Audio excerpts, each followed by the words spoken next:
தமிழ் சினிமாவுல எந்த ஒரு சிபாரிசும் இல்லாம தன்னோட கடின உழைப்பினாலையும் விடாமுயற்சினாலையும் இப்போ பிரபல முன்னணி நடிகராகவும் பாக்ஸ் ஆபீஸ் கலெக்ஷன் கிங்காவும் இருக்கிறவர் தான் தல அஜித் சார். இவருக்கு தமிழ் சினிமாவுல ஒரு மிகப்பெரிய மாஸ் ஓப்பனிங் இருக்கு.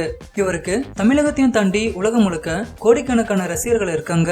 குறிப்பா 1993 ஆண்டு வெளியான அமராவதி படத்தின் மூலம் தமிழ் சினிமாவுல ஹீரோவா அறிமுகமானவர் தான் தல அஜித் சார். அந்த படம் பெரிய வெற்றி படமா அமையல அப்படின்னாலும் அதுக்கடுத்து வெளியான ஆசை அப்படின்ற படம் தான் தல அஜித் சாருக்கு ஒரு மிகப்பெரிய வெற்றி படமா அமைஞ்சது.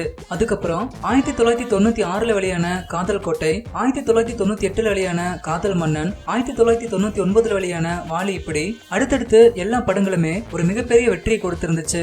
அதுக்கப்புறம் கடந்த 2001 ஏஆர் முருகதாஸ் டைரக்ஷன்ல தல அஜித் சார் நடிச்சிருக்கும் தீனா படம் மூலமா தான் அஜித் சாருக்கு தல அப்படின்ற பட்டமும் கிடைச்சது. இந்த நிலையில கடந்த 6 வருடங்கள்ல தல அஜித் சார் நடிப்பில் வெளியாக இருக்கும் படங்கள் சுமார் 1000 கோடி வசூலிச்சிருக்கிறதா தல ஃபேன்ஸ் எல்லாரும் சமூக வலைதளங்கள்ல ஒரு ஹேஷ்டேக் உருவாக்கி ட்ரெண்ட் பண்ணி வந்துட்டு இருக்காங்க. குறிப்பா ஆரம்பம் 135 கோடியும், வீரம் 118 கோடியும், என்னை அறிந்தால் 125 கோடியும், வேதாளம் 152 கோடியும், விவேகம் 206 கோடியும், கடைசி வழியான விசுவாசம் படமும் 253 கோடி வசூல் செஞ்சிருக்கிறதா தல ஃபேன்ஸ் எல்லாரும் அதிகமா ஷேர் பண்ணி வந்துட்டு இருக்காங்க. குறிப்பா விசுவாசம் படம் ரஜினிகாந்த் நடிப்பில் வெளியான பேட்ட படத்தை விட அதிகமா வசூலிச்சிருக்கிறதாகவும் தகவல் வெளியாயிருக்கு. வெளியாகி இருக்கும் இந்த தகவலால king maker Thala Ajith sir அப்படின்னு தல ஃபேன்ஸ் எல்லாரும் அவங்களோட கருத்துக்களை தெரிவிச்சு வந்துட்டு இருக்காங்க. மேலும் தல அஜித் சார் இப்போ நேர்கொண்ட பார்வை அப்படின்ற படத்திலையும் நடிச்சு முடிச்சிருக்காரு. இந்த படம் ஆகஸ்ட் 10ஆம் தேதியில உலகம் முழுக்க வெளியாக காத்துட்டு இருக்கு.